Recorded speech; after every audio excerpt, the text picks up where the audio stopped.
Hello, everybody. I'm Paris, and I'm here to meet Hilary and Ashley. Hello there. How are you all? Hi, hi. Good, thanks. And I'm very curious that we will be meeting you on the 27th EMCC Global Conference, and I'm so intrigued with your topic, calm is capable. But what I would like to ask you both, and I know it's going to be a different question, is I see the last name same as McLellan. Mhm. Okay. Am I correct in pronouncing it? Yeah, McLellan, Yeah, yeah. McLellan. So what similarities and differences do you see? So I have been a McLellan from birth and continue to be a McLellan in my working life, although I do have a different married name. But yeah, and Hilary hasn't been a McLellan from birth because she's my stepmom.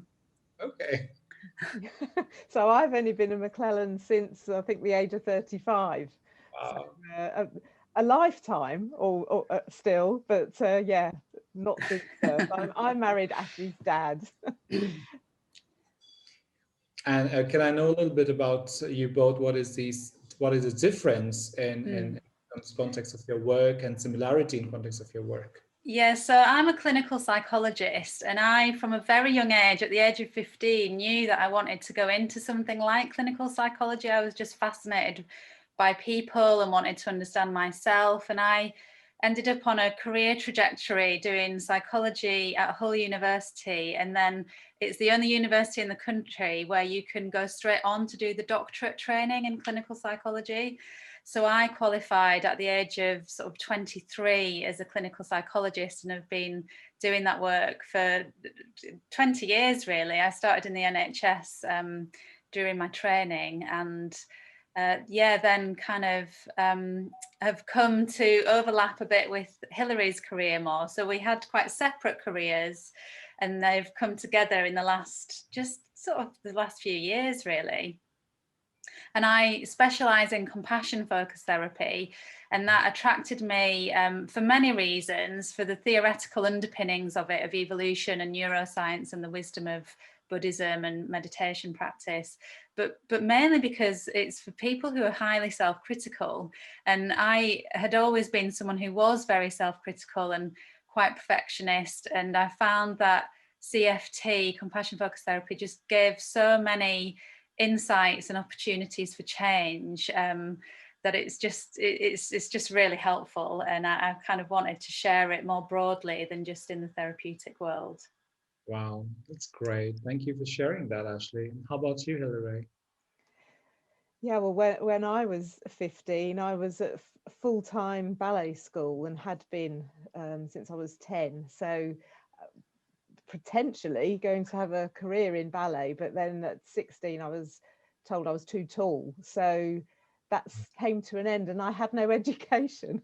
I knew how to dance, but I couldn't do anything else. I had no exams, so I kind of fell in to the world of human resources and built a career there until I was in my late 30s, and then started to become more interested in how people felt about work, how they were motivated. I think I hadn't really enjoyed work for many years, just came along to earn some money. And so I went off and did a master's in org behaviour at 50 and an exec coaching qualification. And then um, my specialism became emotional intelligence. So the work with Ashleigh, while I'd kind of seen her over here doing this incredible career, over the decades, we suddenly ended up in a sort of parallel universe, and one that I became very curious about.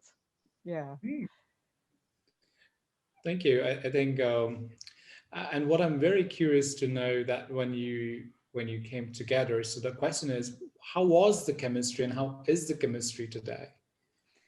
Yeah, so interestingly, so Hilary's known me since I was 12, and I think there was a real chemistry between Hilary and I when I was a child, and I think that was a nice and helpful bond. But over the kind of years, it sort of, with family and different events and growing up and all of that, it was separated. And I think in recent years, we've found that through work, we found this platform to kind of rekindle our chemistry.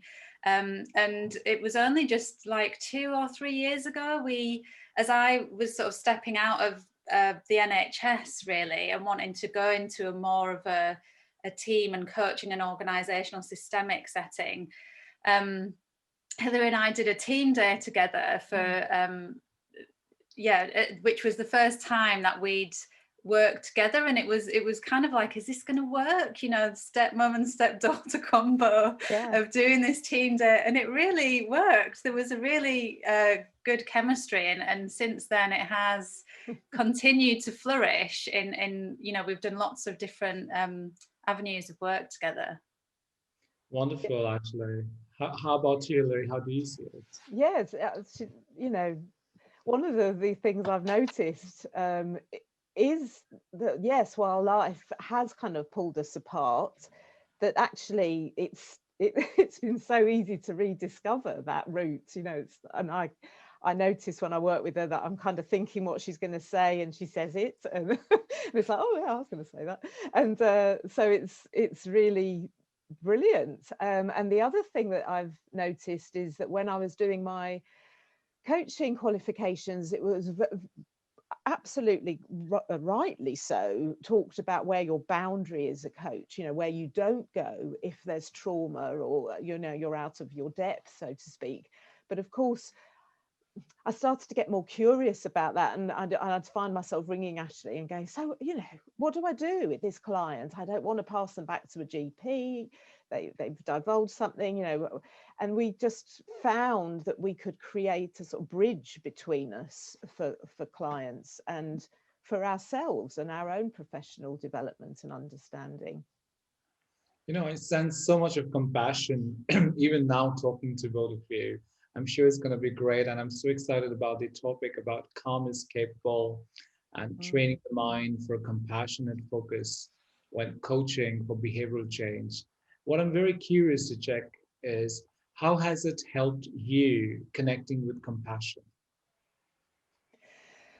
So any coach will, or any human, if they've had the opportunity, is likely to admit that when we are under pressure, or if we've experienced trauma, it's going to be very difficult to manage our brain if we can't find a space to notice what's happening. And all too often we are knee-jerking into reacting to those emotions. And for my own development, I became aware, probably not till my 40s, that the place I felt safe and calm enough to recognize the noticing was only when I was outside in nature, and usually with animals. And that had been something I'd developed from childhood but didn't understand till I was in my mid-years. And I feel that at that point then I could be with the self-critic, but it didn't dominate me. So it's finding those techniques to allow you to be able to notice and then choose what you do next. I totally resonate with you in terms of the animals, because I think I went for a retreat where we connected to horses, and that was like an amazing experience. They are so like, wise. Everything came out loud, no matter how, and it's a different chemistry altogether. How about you, Ashleigh? Yeah, so I think very similarly, really, but I suppose it's the discovery of having a calm mind enables you to bring understanding and awareness. You know, emotions and our brains are very complex, and they're shaped by evolution, and we can get caught up in all kinds of unhelpful ways of thinking and have lots of problems and pain and suffering because of what's going on in our brain. And developing a compassionate mind is taking an understanding of ourselves and our bodies and our physiology, and making sure that we are able to bring the system to a calmer state to then act more wisely. And certainly, you know, the compassion focused therapy has helped me personally with my own self-criticism and practices over the years. But sometimes it's really hard to give it the time it needs. And the product that me and Hilary have developed, YVMT, which we'll talk about, is partly a gift to others who are in a really time pressured environment. You know, I've got 3 young children and I can't always get out into nature. I can't always have that space to have quiet in the outside world. And sometimes it's just taking a little snippet. So a little snippet of nature and mindfulness in just 5 minutes can actually have a good physiological effect on the body. And that means we can make wiser choices, more compassionate choices. Wow, I just can't wait because I feel so much compassion even now. And so and I'm very mindful about the time that we have. So what is that one message you wish to share with the audience who are watching you and listening to this and watching this video? I think for me, the compassion is something that we need. You know, life is hard. And there are challenges from birth until death. There's always going to be challenges in life. And that's why we need compassion. So this sensitivity to suffering with the desire and motivation to alleviate it. And for me personally, one of the things I like to do is in the morning, set a compassionate intention. So try and think, what can I do today to be as compassionate, as calm, as capable as possible? Lovely. Thank you, Ashleigh. How about you, Hilary? Well, it's something we know but often find hard to do, and that's actually to find your best self. It's inside. It isn't about something you go get. So mixing with people who know how it is to find what's in here it gives you the confidence and comfort that it's possible, and it isn't going to be just the next thing you acquire. I think you just simplified things of connecting to self. It's just so very important there to find things within you rather than outside. So yeah. I just can't wait to see you on the 27th EMCC Global Conference. And the topic is Calm is Capable. And the time is on 14th of May, 9 a.m. Central European time. So it was a pleasure meeting with both of you. And wish you happy International Women's Day. Thank you. Look forward to see you soon. Take care. Thank you. Thank you. Thanks. Bye.